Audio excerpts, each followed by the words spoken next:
আজি ডিব্ৰুগড় যাওঁতে ৰুটি খাম বুলি চেঁচা ধাবাত সোমালোঁ।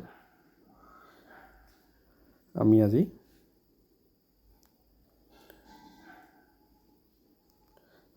চেঁচা ধাবা কেবিনখিনি চাই যিবোৰ সুন্দৰ লাগিলে, তাকে কেবিনতে সোমাই আজি খাম বুলি অলপ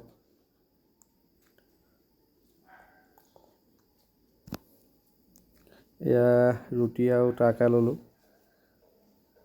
মই গৈছিলোঁ, মোৰ দাদা এজন গৈছিলে মোৰ লগত। এয়া চেঁচা ধাবাত ৰুটি আৰু টাকা খাবলৈ ভাল দেই। আপোনালোকে যদি পায়, কোনোবা যদি যায় সোমাব পাৰিব।